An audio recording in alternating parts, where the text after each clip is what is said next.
Hi, I'm David. And I'm Sarah. And last year we started our business by Design Homes, which includes design and construction, midterm rentals, and staging. And on this podcast, we will be talking to other business owners about how they are creating unique and impactful businesses while building and managing their own lives and families. Along the way, we'll share our journey as business owners and a busy family of 6. We hope that you join us to learn and grow and discover new pathways to building life. Welcome to the David and Sarah podcast.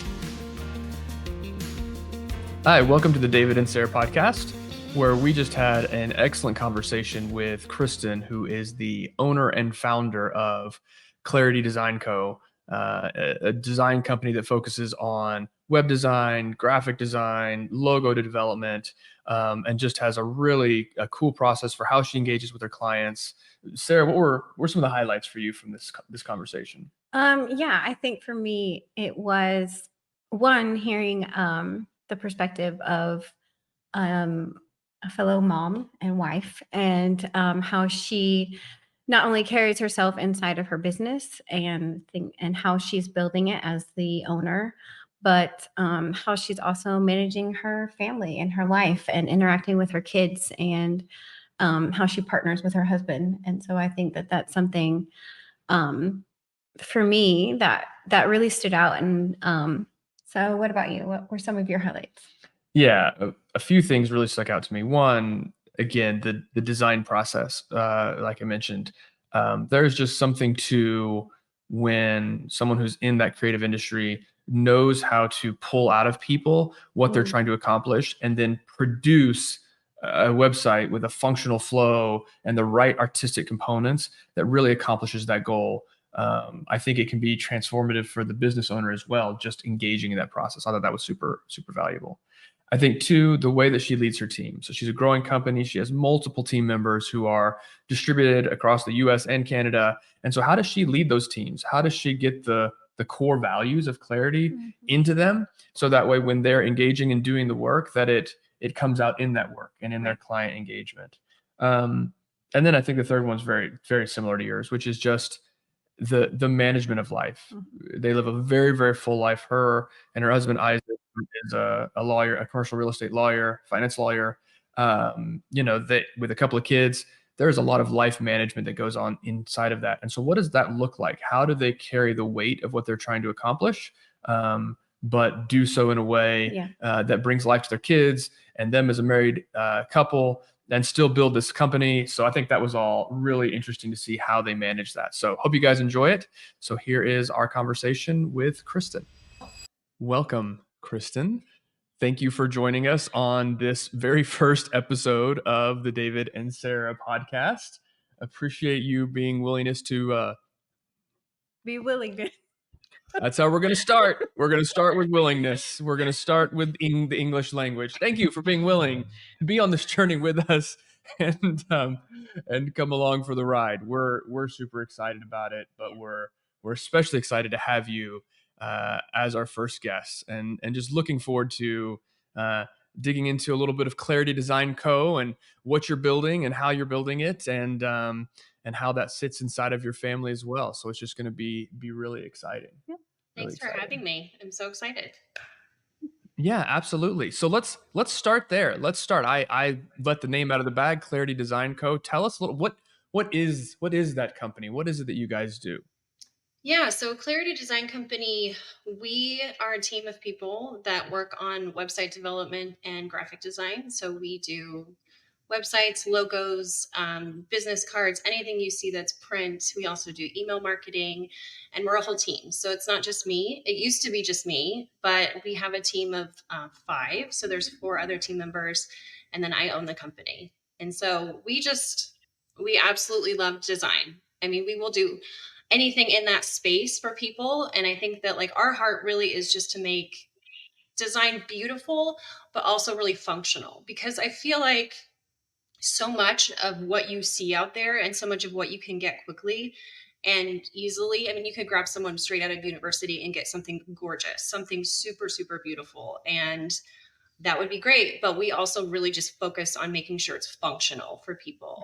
for example, you can have a gorgeous website, like a really, really beautiful website. But if people can't find anything on your website, if your clients can't figure out how to book an appointment at your business or something like that, then it's just not functional. It's just not usable, And so that's something that we really, really focus on.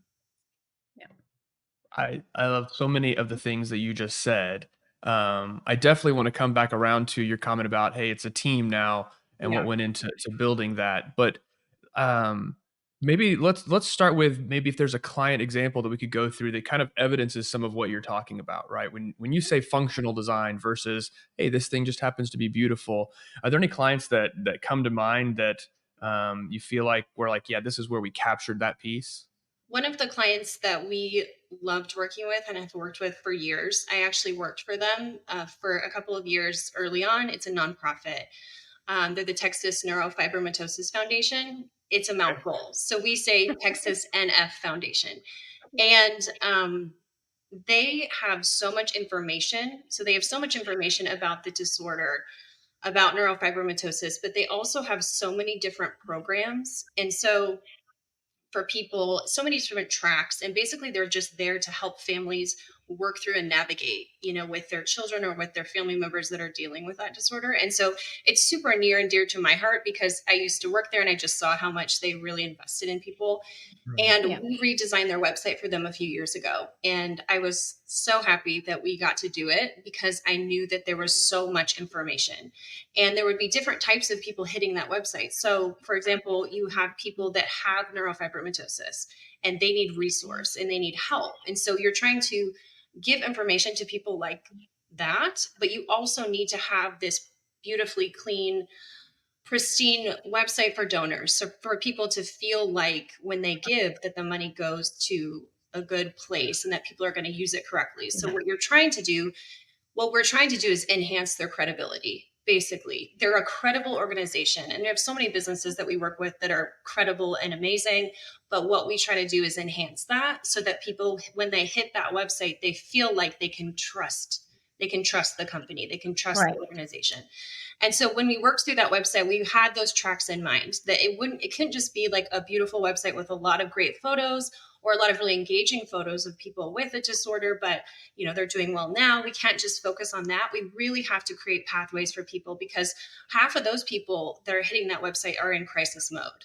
They've just gotten some news, they've just found out, and they need resource. And so we wanted to create those tracks. So when we developed the website, we develop in phases. So we always take a client through a journey, through a process. When I say journey, I don't mean that it's like really long. I just mean that it's very trackable and that there are steps to the journey. Yeah. And so when we went through that process with them, that was what we had in mind, that it just can't just be beautiful. It has to also be usable, and there has to be a pathway for people when they hit it. Right. Yeah. That makes me think about, it reminds me of our experience working together. So that's the Right. other thing is we as Yeah. David and Sarah worked with Clarity Design when we were putting a logo together for our midterm rental business by Design Homes.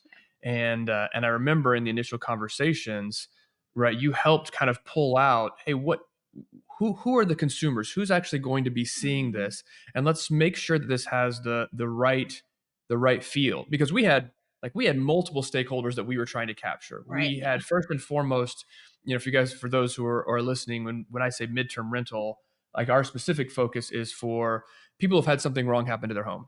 And so they've had a water leak, they've had a fire, and they need a place to stay. And so what we do is we own homes that we furnish and fit out in a way that when they come and they're staying there, it's a place where life keeps moving.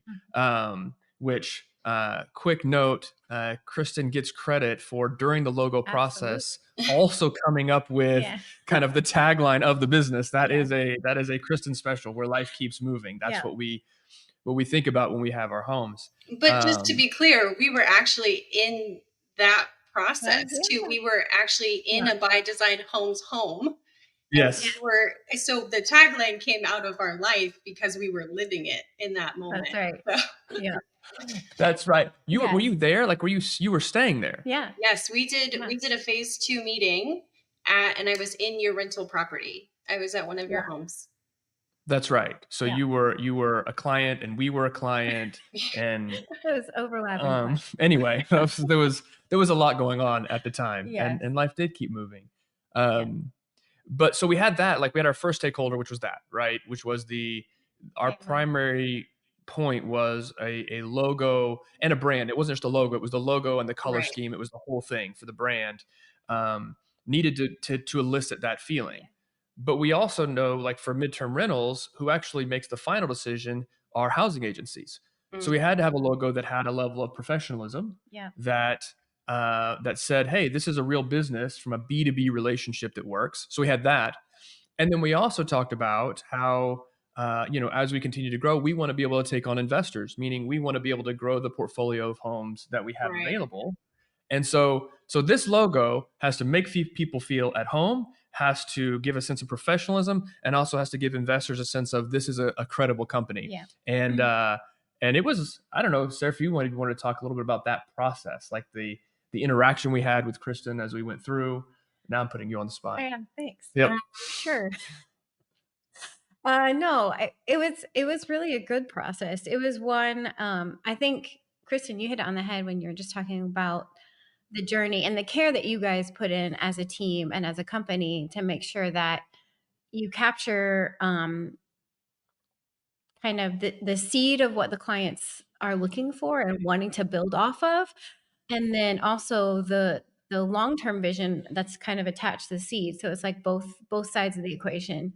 And so I know for us it was we also were really wanting to make sure we had something that would last, like wouldn't just phase out of style in a couple of years or even in our own liking, like having something that would stand the test of time and be something that when people look at it, they go, "Oh, that's by design," and they knew who we are and what we stood for inside of just this one image or this one capture. And so I think that process and working with you guys was really great to yeah, to just kind of one, we felt heard and we felt understood, and that you guys then took that and were able to build on top of that Mm. vision and that seed thought into something that, you know, we're more than happy to present and to bring to the front and to put on everything that we can so people know who we are. So yeah. Yeah, I mean that's such a great capture. Thank you for our for our process, because we work really hard to make sure that we're seeing it from all angles, because and we work as a team, so pretty much everything we do is collaborative, because we know, and I think most everybody knows, that a team is always more productive and things are always better in the end with team versus individual. So I used to do this on my own, but now I like have this beautiful team that we can bounce ideas off of each other and go through that process, because a lot of our process people don't see. But Right. like, so for example, with your logo, a, a big important part is color psychology, right? So you half of your people, or a portion of the people that are engaging by design homes, are in crisis. So Mhm. for example, when we think about color psychology and graphics and that type of thing, we look at color is a big deal. Yeah. And we so for yours, we, because people are in crisis, we steer away from reds, oranges, Right. yellows, bright Yeah, those colors, hard because colors. Yeah. those colors are, in psychology, they signal like alert, alert, alert, like Yeah. high intensity and stress. That's why all of our like construction colors are orange, because we want everybody to notice and slow down and stop and notice everything. With by design homes, people are in crisis. Some people are in crisis. We want soothing colors. We want blues and Yeah. we want greens and Right. Yeah. greens and creams. And so all of that really does, it becomes really normal to us, because we think in that every single day. Right. It's something that we present to our clients, because we want them to know that. We want them to know why Mhm. we chose what we chose, and why we're presenting it that way. And with your tagline, I think it's interesting because one of the pillars of clarity is generosity. And that's something I've really been thinking about and rolling around in my brain lately, and just building a culture of generosity inside of clarity. And it's like when we have a spark of thought of like your tagline, for example, we're not going to hold that back. We basically, Right. whatever we see when we're in the process for that client, because what we're trying to do is take what's in your brain and we're trying to make it real, onto Yeah. paper or in Yeah. digital form. We're trying to make whatever you see real because we know you see something. And we're trying to bring that down. And so we give all of that, we give whatever comes out of that creative process to you, Yeah. inside of that journey together. It's good. So generosity. I would like to understand that a little bit more because it's an interesting core value or a pillar as a business, right? A lot of times in business there's some purpose behind why we created this business and why we started it. A lot of times there's a financial component. Sometimes there's an impact or a purpose component. So what was it? So why generosity? How did that end up being kind of one of the pillars of clarity? Yeah, so I would say that most people wouldn't say that would be a pillar of their business. I think it should be. I think people should really keep it top of mind. I became aware of it when I was going through adding a new team member. So we have team members from all over North America. We have a team member in Canada. And now when you have a team member that's somewhere else, you have to pay them and you have to figure out how to pay them and what that looks like. And so long story short, I'm sitting down to pay this person that lives in a different country. You have to pay exchange rates, you have to pay fees because there are certain platforms that you use to send money, right? And I'm sitting down and I'm paying her for this project. This is project-based work. And so I'm paying her for this project she did an amazing job. So wonderful, great person. And I'm sitting down, I put in the amount, and there's a fee, right, to send the money to another country. There's always a fee. And Yeah. it's Always a $5. Oh, And it's just $5, right? And so you may say it's just $5, but someone has to pay the fee. Do I pay it or does she pay it? Do I make her pay it? I mean, ultimately I can make a case for her paying it every time, but what I'm thinking through and I'm balancing is like, well, if I pay it, I'm setting a precedent. Obviously this is a smaller amount. Someday I may be paying her more or more projects. It all adds up. You go through that as a normal, rational person. right. But then I came to a point of, what does generosity say? And for me, generosity was pay a fee. Like, it's okay. It's $5. And if we're built on a platform of generosity, whatever that means, it can mean a lot of different things. Then just pay the fee. Yeah. Lean on the side of generosity. If it's in question, just lean towards generosity because I think it Yeah. could have been 50-50. There's points on each side. But I just remember thinking in that moment, like, generosity is important and be generous. I feel like that's rewarded at the end of the day. And so, yeah, it's just an example of when it hit me for the first time of, okay, this is an actual decision. And really, Yeah. that culture has to be built. It can't just happen. Like, it's not just in the back of my mind. I am actively looking for ways to be generous inside of Clarity. And that doesn't mean like giving away logos for free or building websites for free. It's like, we can't do that. Let's be realistic. That's just not what we're talking about. But little things like paying the fee to pay your people, like just pay Yeah. it, that type of thing.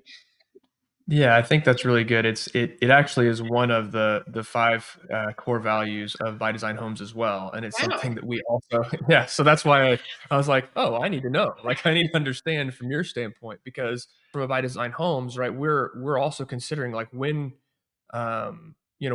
is it that's most important to us, and like for us, it's caring for the families. Like that's going to matter most, Yeah. and so I've had multiple conversations with people who are staying in our homes where sometimes the insurance is a little slow. Sometimes they're not sure if they're going to extend. And I know for me, I'm always communicating to them, like, here's what's not going to happen. What's not going to happen is you're not going to have to go find another place because that's their biggest fear. Their Yeah. biggest fear is I'm gonna get I kicked had to, out. yeah, I had to move my family here and get them into this place and get set up, and the clothes are all set up, and the kitchen is settled, and we've been there for a while, and suddenly I'm gonna have to go do that process again and move again. And that's like you can tell it's like a fear. And so I'm Yeah. always really intentional in my communication. Like that, we will not do that. Yeah. Now, what happens on the extremes? I'm not sure. The insurance doesn't pay. A month and a half goes by. Okay, right. I'm not saying there aren't some extremes where we have to really Yeah. start figuring out what we're going to do, but But in as much as it is within my control and our control, Yeah.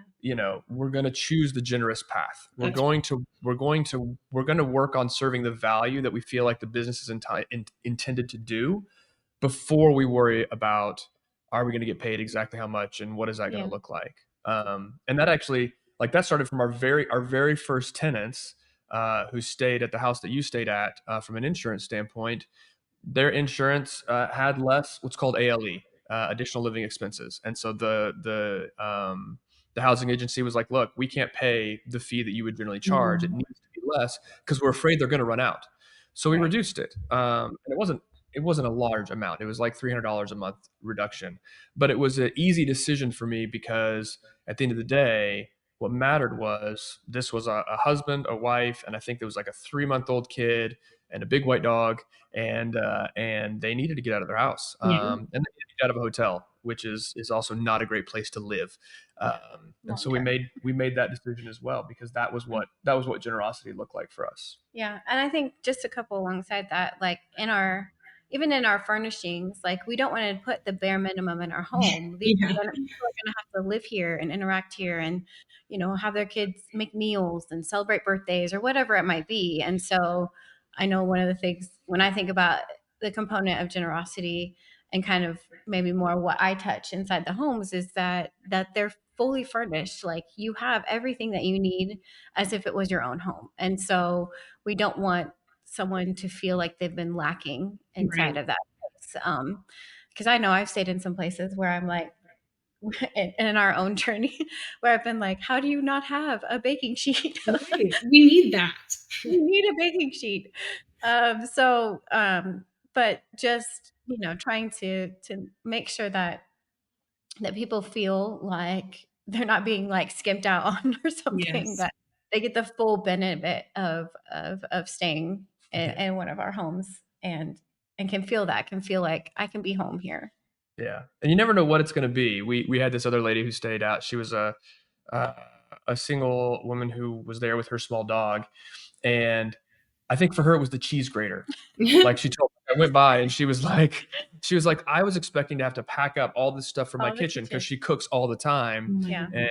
and because Sarah kind of thoughtfully gone through everything that needed to be there, she was like, it was down to. And she's like, eventually I got to where I just expected it to be there. She changed her mentality to where now she's like, I expected it. So when I needed to go find a crock pot, I expected there to be a crock pot, and there was. Wow. Uh, and so it's having that value Yeah. driver really makes sense, It does. or really makes a difference. Well, and let me tell you about cheese graters because we just went on to like a little beach weekend vacay with my family, and we stayed at like, it wasn't an Airbnb, but anyways, we stayed with a company and there was not a cheese grater. And so my husband is sitting there slicing tiny little bits of cheese to put on my daughter's taco because she needed cheese for her taco and there was no cheese grater. So I can 100% get behind the cheese grater in the house is important. That's a thing. Cheese graters are important. So Cheese graters are important. So okay, so that makes sense. I think that paints a great picture of kind of the drivers and the design process. Uh, Maybe can we go back a little bit? Like what caused you to start Clarity Design Co? Like what was the initiation point where you went, hey, yeah, this is something I'm gonna do. that's a good question. I went to school for design. So I did not know I wanted to do growing up. But when I hit university and I realized there was something called communication arts, I mean, I fell in love with that because I got to take all the art classes I wanted. And I also minored in business. So I got to take business and art, and I was so happy. And so I went to school for that, got a degree in communication arts and business admin. And then I started interning with a design company in Spearfish. And I fell in love with website development and all of the things related to design. And what I really learned from them was how important the process was, not just the product at the end of the day, but the process and how much better the product is if there is a collaboration with your client through the whole thing.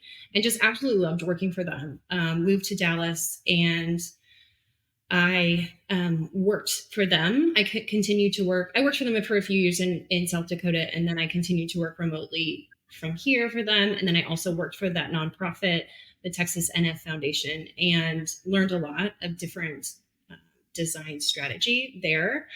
And I started my family. So I had my kiddos and was a stay-at-home mom for a while. And after a couple of years of having them, I started getting, like, here and there, people would just ask me to make a logo for them, because they need it and they're starting businesses. People are always starting businesses and they need design work and custom graphics. And so I started just here and there, just started doing like a logo here, a logo there, just kind of like for friends, things like that.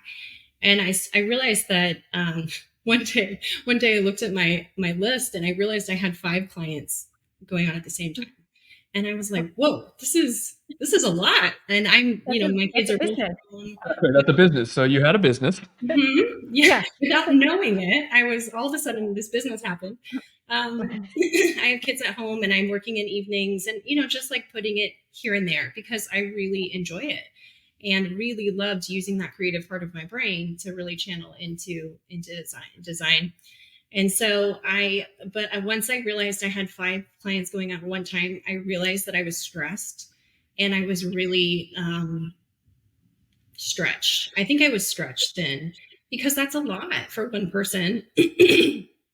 And I just remember like my husband and I like time out, like we have to stop and talk about this because I think, and I should say this in Clarity, everything is a collaboration. So my husband does not work for Clarity.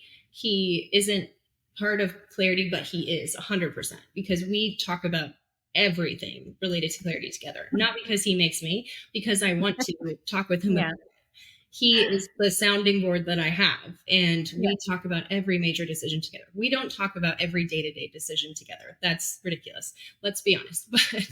But we talk about every big move that we make, every new team member, everything like that. I mean, we're in this together. And it all starts there. Like it starts with us. So anyways, we're at this moment of realizing that I have now taken on 5 clients without realizing it at the same time.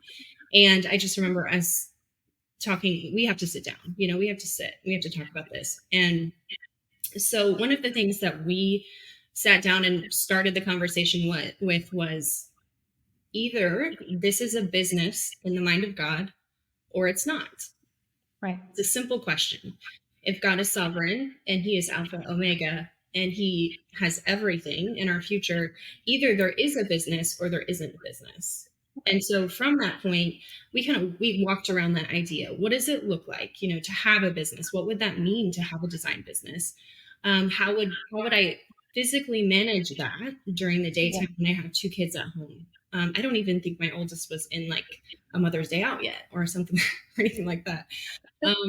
And we just walked around that idea and talked about it from all different angles. And then ultimately at the end of that conversation, we decided, yes, this is a business that we see and we can see the shapes of it.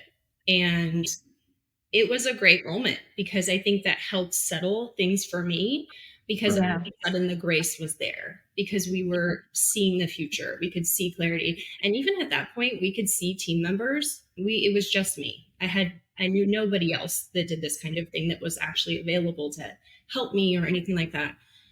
But we could see team. We knew that it wouldn't be just me. If God wanted to build a company, he would want to build team. And so that was the moment that Clarity, I guess that's the moment that the seed dropped in me for Clarity. And that's where it began.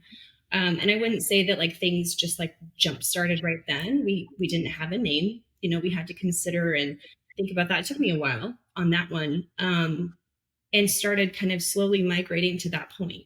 And then Clarity actually was established in 2021. So I was doing work long before that, doing freelance and everything and building towards Clarity, but it didn't officially begin until 2021. That's the beginning of Clarity.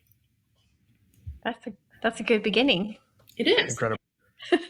I love the idea of just taking things at the right pace, right? Like it's like you were doing some work, it was interesting, and then you hit that pivot point and went, oh, this is a moment, 5 clients at once. And now it's time to not just keep running until you're exhausted, but to pause and go, okay, what is the right wise way to go forward here in terms of, is this a real thing? And it's like, and even once you then know this is a real thing, then your faith increases for that, right? Because you're like, oh, this isn't just me backing it. This is something that, as you kind of the words you use, right? It's in the mind of God. It's something that He wants for my life, and therefore there's going to be strength and energy and Mhm. wisdom and capacity and everything that's necessary to go do that. And I love that piece. So how long before you did actually start bringing on team members? What did because Ooh. that's always a huge. I always feel like that's a huge pivot point for an organization to go, a company to go, hey, it's not just me cranking it out whenever I want to, but now I've Yeah. actually got team because now Yeah. I've got to consider culture and process and paying people and alignment with how I deliver things and whatever. All the details that go into somebody else is now representing my company to clients. Yeah. Yeah. I think I had one team member early in 2020 that did a project for me, and he's a really good friend, and he has a really full-time job, and he just kind of did it as a favor because I was drowning. But so he was a half member for a little while. He's always still like, part in theory of the team, but like we just like to joke that he's still on the team, but he's this ghost member. So he was kind of the first one, but then I think we brought on the next one probably like maybe in March of 2021. And I think it's important to say that our team members have other jobs and other responsibilities. And we have a really non-traditional team. So everything is project-based because it works that way. It flows that way. That's the way that it kind of happens for us. But everybody has kind of a non-traditional situation. So we have two people that have full-time jobs, but they really love design and they don't get to use that in their daily jobs as much as they'd like. And they want to pursue more. They want to do extra, and they want to develop their skills. And we love that. And one is a stay-at-home mom. She's at home with her kids, and they're at school sometimes and sometimes at home. And she is a trained graphic designer, and she's amazing. And she wants that creative outlet, and it works for her. And like we just have, and we have another person that has a part-time job, but she wants to fill the rest of her time. And so we have this really non-traditional team. But I feel like there's so much availability of people out there that don't have traditional situations, but there's so much talent, and there's so much unused talent there, and so many unused hours, and people wanting to jump in and help with projects, and they just don't know how. And so really, we really utilize people like that. People in non-traditional situations that have so much talent and training or just desire to do it, and jump into the team. And so this year, I think we've added 2 members this year in 2023. And so we have 2 people on the website development side, and then 2 people on the graphic design side. And then I sit in the middle and kind of manage all of that from the center. And I am trained in both, so I can jump into projects here and there. But mostly I'm in client management and trying to manage the teams and really build that culture. Yeah, that's interesting. You landed on there because that was going to be one of my main questions.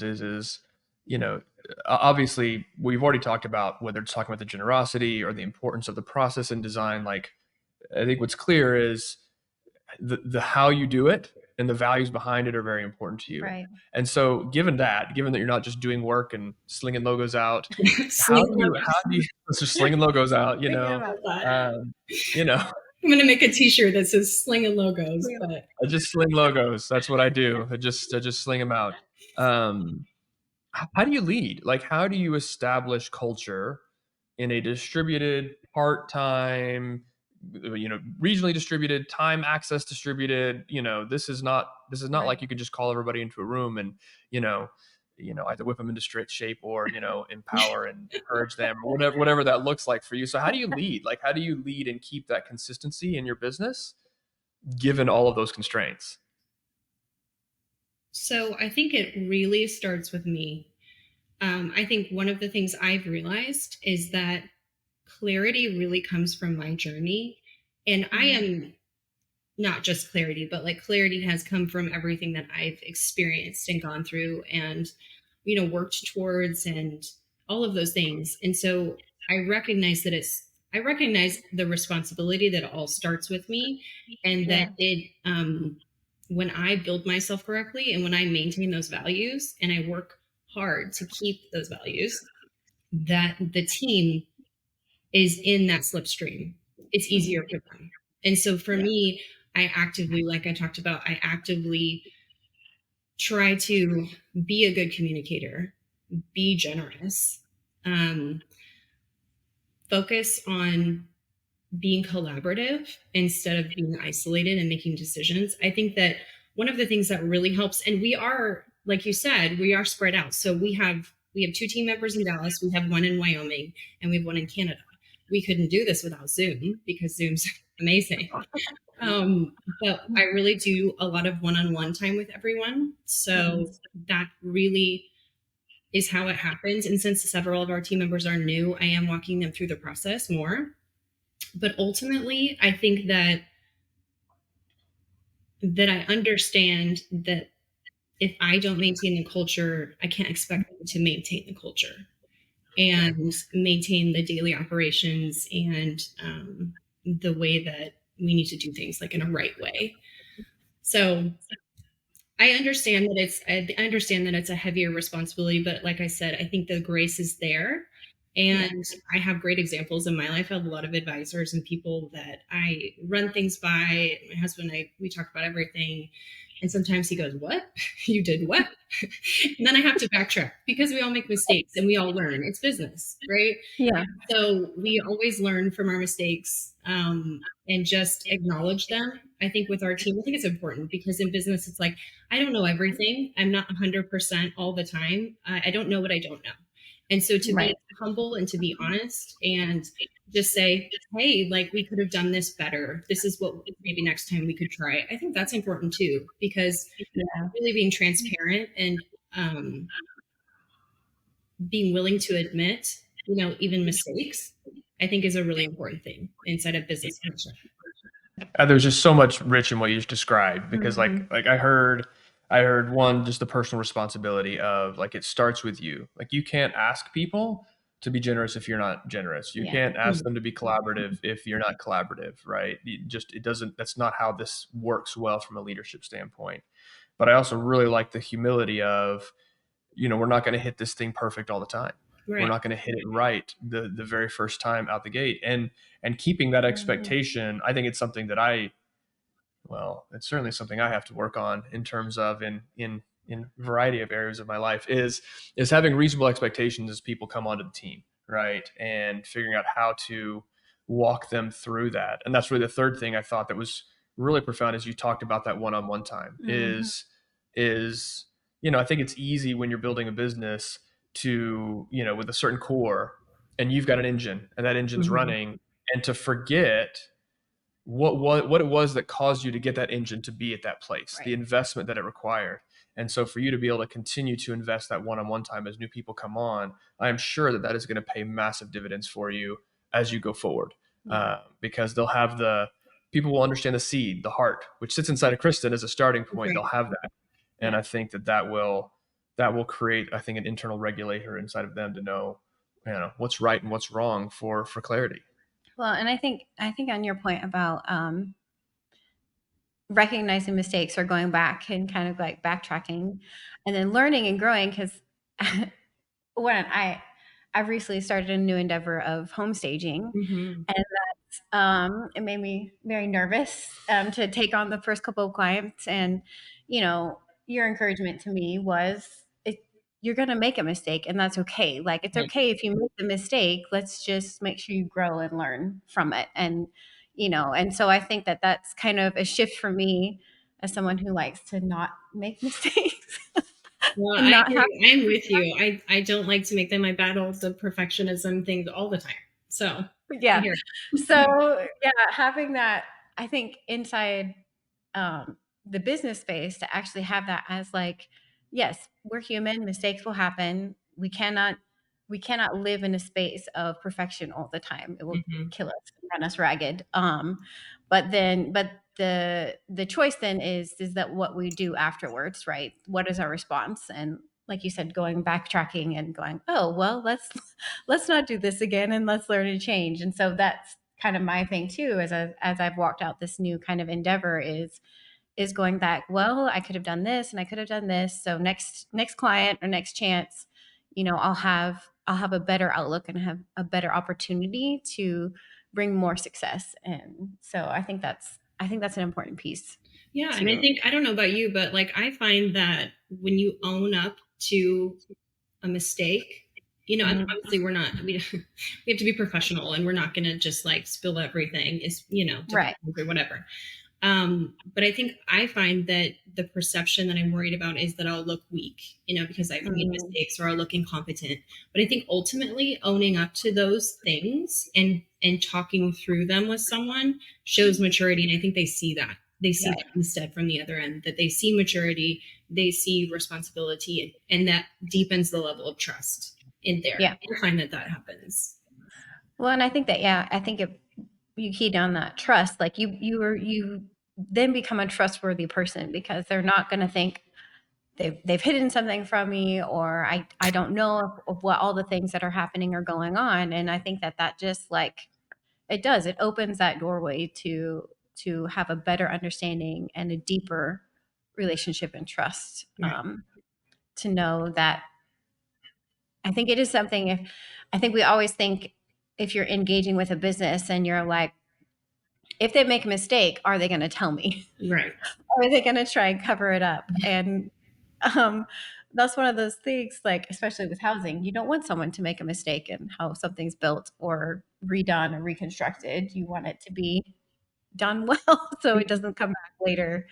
And so I think that the acknowledgement of the thing, and then the coming back and learning, and I think that's a good place.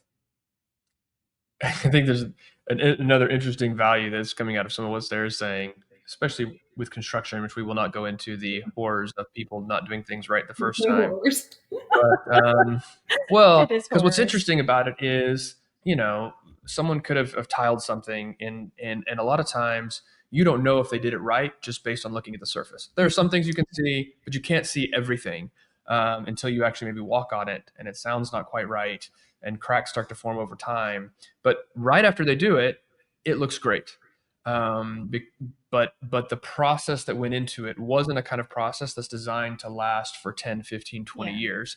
It's going to last for 6 months, and we have dealt with that.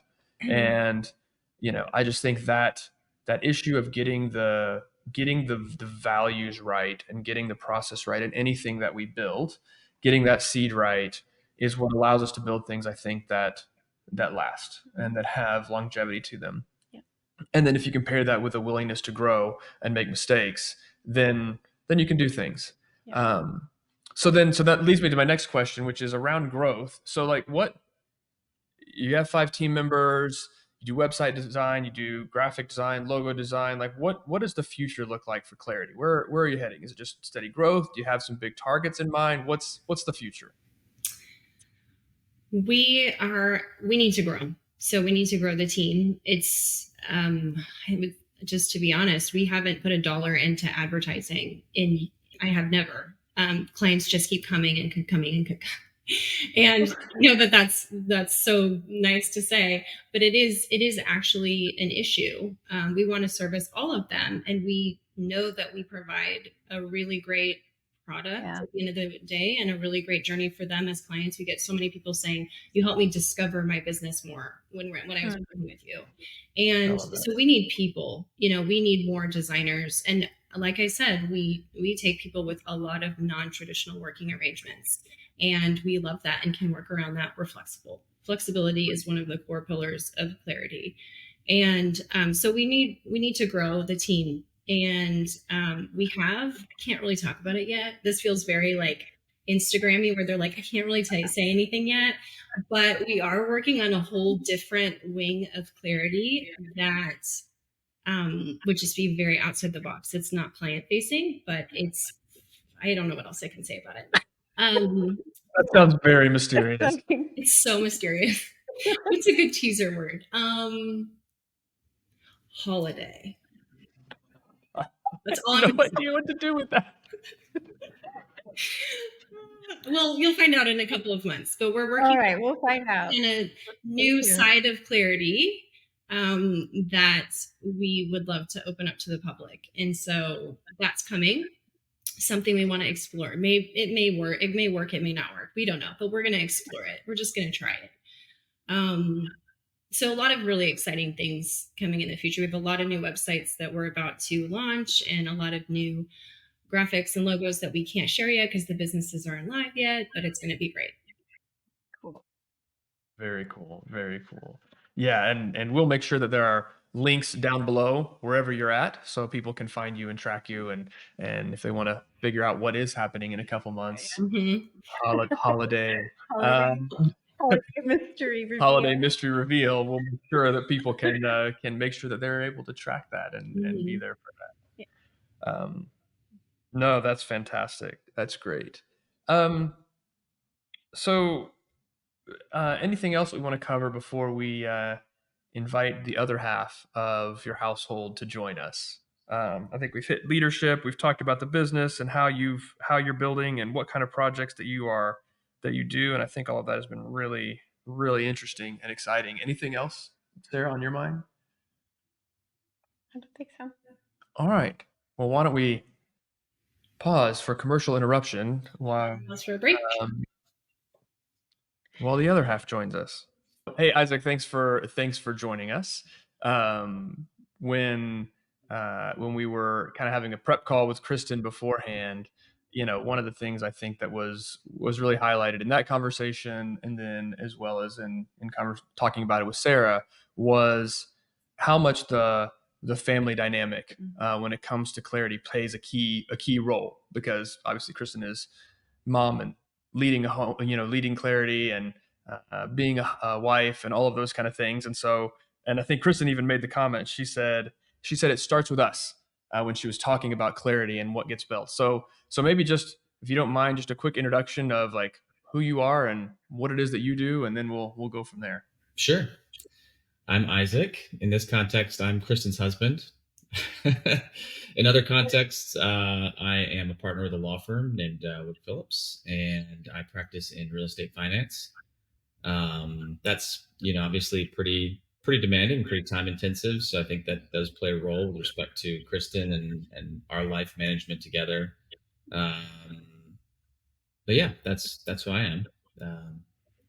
And dad to two children. Dad to two children. Yeah. Lawyer. Yeah, I've been told that is a fairly demanding job. Probably by me. So yeah, by you. That's exactly Yeah. right. That's I'm pretty sure that's where I've heard it many times. So you, and either one of you can answer it, but you used the term life management there. So Isaac has a very busy job. Kristen is pioneering a business. What does that word mean when you say like life management? How do you guys manage life? And what are the what are the components of that when you say how we manage life? Yeah, I think that's a good question. I think for us, consistency and communication is super important. I, do, but also could do better at keeping track of everything that's going on in the house and everything that's going on in our life as a more holistic basis. And I think that's an important part. If I don't know what's going on with clarity, or if I don't know what's going on, even in other aspects of our life, then there's not a lot I could do to be able to kind of help shoulder the load in all the different areas, and vice versa, right? In terms of if things are particularly challenging at work, or if there's times that we need to, flex in a little bit different direction because of load that's in one place or another. Flexibility is probably the other big one, right? So, one of our life structures that we've had for years past, given how crazy things are, frequently for me at work, is that Monday nights I stay at the office all the way through until whenever I need to leave. It's usually 11 or midnight.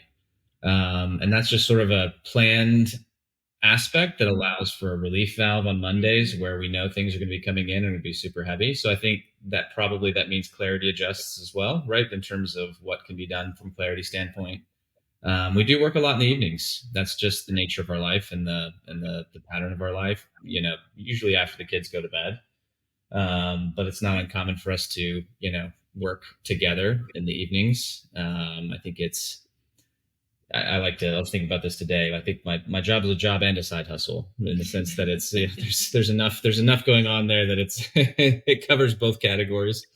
That so that's also another part. But then that flexibility comes in other ways, where there'll be days where I need to be here. I'm here right now, rather than at the office, and that's something that, fortunately, with my job, given it's kind of a high responsibility job, so there's not someone checking in and checking up and making sure I'm in some specific spot or doing some specific thing.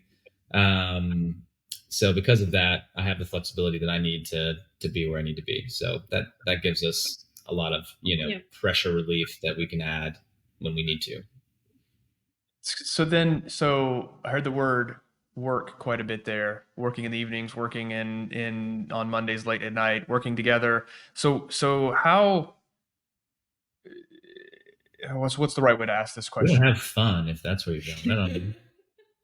Yeah, that's why I'm like, that's maybe we didn't have nearly as many, man, maybe we should clip that out moments. As a matter of fact, we had almost none with Kristen. And I feel Well, that sounds appropriate. That sounds about par for the course. That's but, just don't clip them out. Keep them in there. So yeah, for those who are joining us, Isaac and I are brothers and have been so all of our lives. So that makes for this to be an interesting conversation. So let me pivot the question. Then let me ask Kristen a question. So because that feels safer for my own ability to process the response. For me, because of me.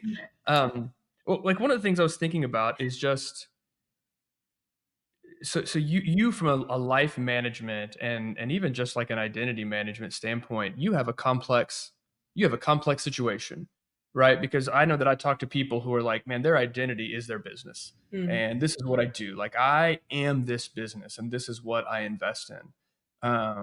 But then I also heard you talk about obviously your connection to Isaac and that dynamic and the importance of that relationship. And I know from comments and then just from knowing you that being a mother and someone there, I think coaching a volleyball team as well. And like you're also very, very engaged in that aspect of life. Like, what does that look like inside of like when you think about Kristen and who Kristen is?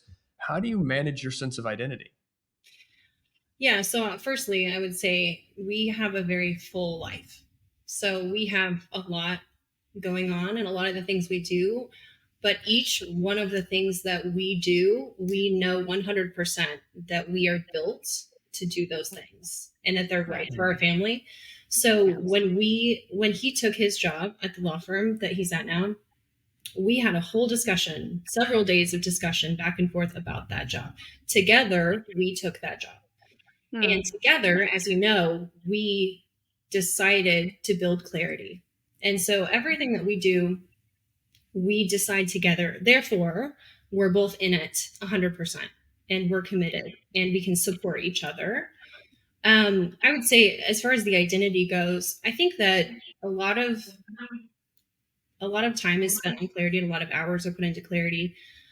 But I would say that like clarity is me, but I'm not clarity. I'm not just clarity. I would say clarity is maybe like, I think about it a lot and I engage in it a lot of hours, but it takes up about 10% of what I think about during the week.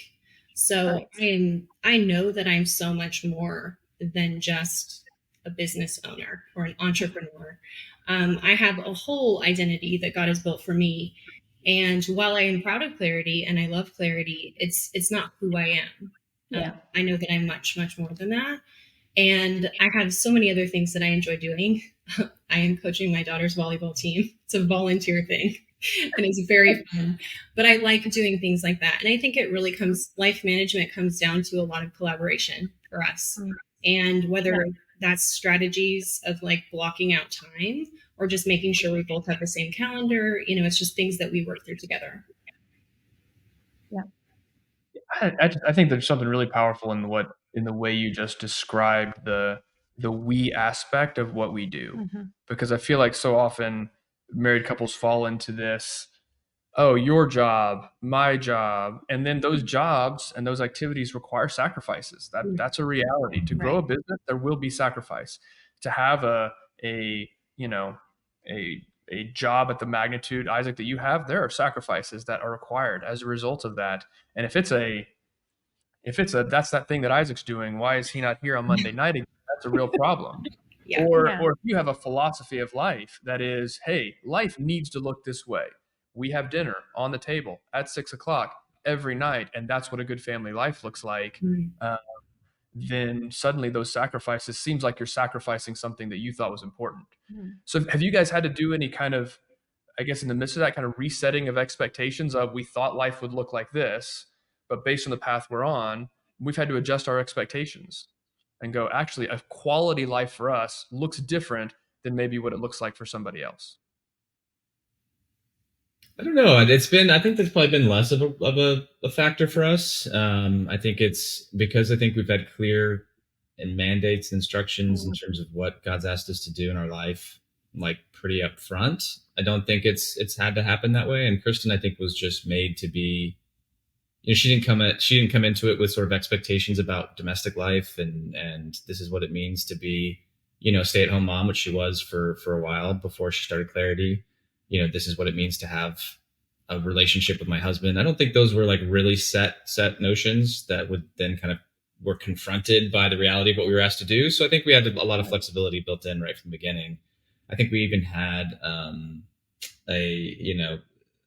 communication from Gary Potter, who was one of the people who married us, taught when we started our relationship and our marriage about a blank slate. And I think that's really been an iconic term for us, to know that this is kind of absent expectations or absent or trying to be. So I can't think of too many moments where we had to kind of go. I mean, we have frustrated moments. let's not just make it a completely smooth. Yeah. don't want to present it. There are there are challenges that are very real and times when all that flexibility doesn't necessarily line up in a perfectly smooth, that you're going to run into that with a sort of quote unquote full docket or full life. I think we definitely run into moments where, there isn't flexibility in two different aspects of whatever that life is. And you have to kind of manage that. So that can certainly create frustrations, but I would say that's definitely the exception. That's good. So it's like a combination of you walked into the relationship with a sense of flexibility and have maintained that as you've gone through and as kind of life has shifted. I think that's good because I think that can be very difficult for some people. Did that sound like I had specific people in mind? I didn't. I didn't have like a list of names in my head, like that person. Mm-hmm. But it's a real thing because Kristen, when we got married, was in a small town, grown up in a small town, and life in a small town moves. Not always, but I think for a lot of people, moves at a little bit different pace, and so you could see a pattern of life that you aren't going to necessarily be stepping into. And when literally we got married and got back from our honeymoon, and 2 days later, I was in a firm doing a summer clerkship, social events, 2-3 nights a week. And she was there. I'm driving in Dallas for the first time. She's driving my myself downtown. One vehicle. She's driving a pickup truck in Dallas, downtown Dallas, and attending, firm social events and shaking, which she turned out was much better at than I was. So it worked out really well. Yeah, and I would say that like we've had a couple of comments before about people. I wouldn't say like judging our lifestyle of how busy we are, but I would say maybe close to that, not knowing that they're saying it in a judgmental way. But we know that life looks different for different people, and we just know and are confident that this life that we have is right for us, and our kids are not sacrificed in the midst of that. Our kids are full of joy and love us, and we're present with them, and we work hard to be present with them, not just physically, but like mentally present with them, and to make memories and carve out vacations and really just be with them day to day. And they know that Dad works late Monday nights. They just know that. It's just a structure. It's just a set thing inside of our house. And it works for us. It really works for our family. Yeah. Well, and I think that, we get your judge comment. We're laughing about that. But anyway, because we often get asked too, like, how do you do it? How do you manage all the things? We've got 4 kids and sports activities, and you work a W-2 9 to 5 job, and I've got now. I see this Mark Isaac. I do not work a 9 to 5 job. I was being respectful to the podcast. I made no comments. I saw it. I saw the side of my eye. We have by design homes, and I've started staging. I also work for another consulting firm called Orchard, and so just there's a lot of activities that can happen in a given day. And but I think one, your comment about, like, there's a grace to do it. There's a grace to live as we live in the moment and season that we're living in right now. Mhm. And I think just tapping into that grace to be able to walk inside of that is what helps us, stay on track and not kind of lose our minds and not go like, how are we doing this? But also, I think I loved your opening comments about communication and collaboration, because it definitely, like, it takes both of us, to make this family work and to keep it moving forward. And I think, the shared calendars, like we always joke, is it on the calendar? If it's not on the calendar, then, like, it doesn't Not exist. real. Let's just say it's not real. It's not real. Like, we recently had a conflict even this week where it was like, well, I scheduled this, and I'm like, this has been on the calendar for like 6 months. So, what's happening here? It turns out you can't then just use the calendar and slip something onto it and not tell her about it and go with something else. That's for sure. That doesn't work. That, Doesn't work. Right. yeah, that does not absolve you. But I think it's true. Like, you have to have the core of who we are, and building together as husband and wife, I think, is what drives the rest of the family forward. And so I think having that relationship right and accurate, and talking and collaborating and having flexibility, I think when we're, husbands and wives and moms and dads and still working and building a business, like, those are all components that make it work better. Yeah, I think, and the other thing that's run through my mind as everybody's kind of talking is, to some degree, so one piece of it is flexibility in terms of life definitions and all of that. And I think the other piece, especially when you've got kids and activities and all of that, is figuring out where do you put effort at Right. a given time. Yeah. Like, it's not 100. what is it someone has said? It's not work-life balance, it's work-life balancing. Like, that's a really good point. It's not like across our kids, oh, I need to spend 15 minutes of focus here, 15 minutes of focus here, and and that kind of thing. It is a sense of, for me, especially recently, it's been, okay, this child needs some more focus. Right. And so I go and I spend some time there. And what I've noticed is that dedicated focus time pays massive dividends over a much longer period of time than me just scatteredly trying to kind of equivalently spend time Right. with all of them in some kind of equal fashion. And then Sarah and I need this many hours, and the job needs this many hours, and the business needs this many hours. And let me put together this schedule that allows me to put this equivalent amount of time across the board. It's like, I have to have a sense of, this is the area that needs some outsized focus right now. Yeah.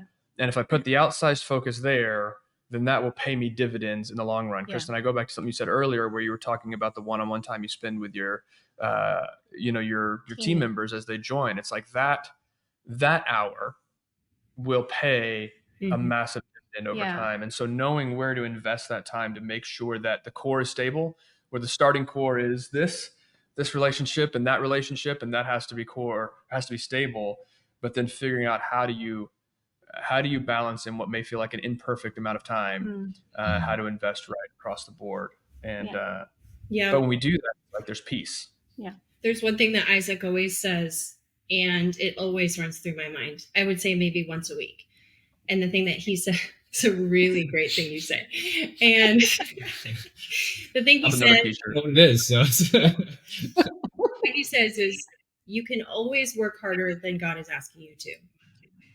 Meaning, it's a good idea to spend this many hours on this, like you said, this many hours on this, map it all out. It sounds good to spend 10 hours volunteering at your kid's school every week, or, taking on, I'll bring snacks to that thing. And sure, I'll do that extra logo over the weekend. No problem. You can always work harder than God's asking you to. But when you work at the level of what he's saying to work in that season, that is where you can feel no stress.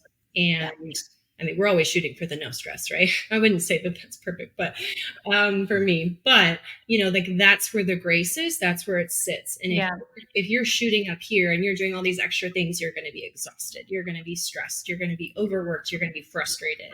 And I feel like at certain times in my life, I've done things because it's a good idea to put effort into those things, but it's not necessarily what God's asking me to do. And so I'm overworking myself unnecessarily.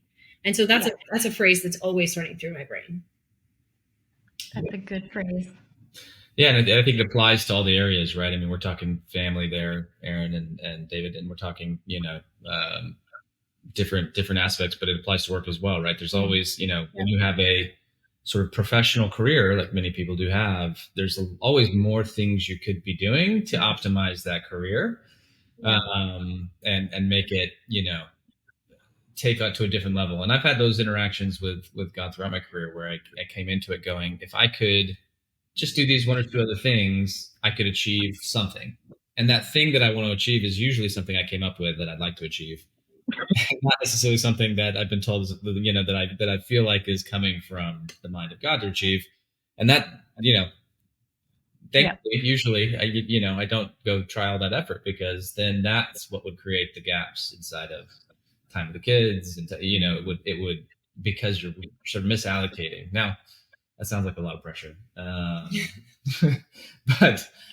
but what it yields, I guess that's I guess there is some pressure to hear correctly, but what it yields is grace and peace, and it's worth the effort. It's like it's the certainty that comes from knowing you are doing what you're supposed to be doing and putting your effort where it's supposed to be. Like, so much more strength comes out of that process. We're talking with some guys the other day, and just about how a lot of times the stress that we feel, that is not, it feels like it's induced by our external circumstances, but it's actually induced by how we're internally processing that and how we understand it. Because we can experience the exact same external circumstances, same stresses at work, trying to start a business, trying to accomplish this, trying to be a good father, and a good mother, and a good husband, and a good wife. And the circumstances could be the same. And one day we feel stressed out about it. And one day we have strength and life and joy, and the external circumstances didn't change. And so what that means is that it has to do with how I'm internalizing what I understand. Do I know that I'm doing what I'm supposed to be doing? And am I spending the right time to get my mind in the right place to really make sure that I've got that understanding top of mind, and focusing on it? And that makes all the difference. Are you right where God wants you to be when he's, and I think sometimes that we look and we're like, because it can feel like chaotic or too much or whatever, but if you're right where God said you're supposed to be, then there will be the grace to walk it out. And I think that's where that peace comes from, to know that we're right where he wants us. And I think that the more that we make those decisions and the more that we engage with that thought process and those things, the easier it gets. It's not always that hard to understand and figure out and hear from God. And it's like, it gets easier each time, I think, as the years go on.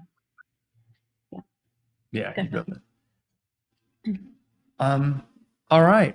I think that is an excellent place to bring this to a close. So, Kristen, thank you so much for your time. Isaac, thank you for joining us. This was a fantastic conversation. Kickoff to the David and Sarah podcast. And so we just feel we're very grateful that you chose to spend some time with us. Kristen, if people want to get a hold of you, reach out to you. I'm an awesome designer, and I think I'd be a good fit for Clarity, or I think I need Clarity to help me because I'm starting a business. Like, what's the best way for people to get a hold of you? So our website is claritydesigncompany.com. So you can see us there, and there's contact information, forms to fill out, that type of thing. That'd be the easiest way to get a hold of me. Okay. All All right. right. Isaac, I don't know if you want people getting a hold of you. Of course I do. Are you kidding me? Wick Phillips, the website. My name, Isaac Brown. Easy.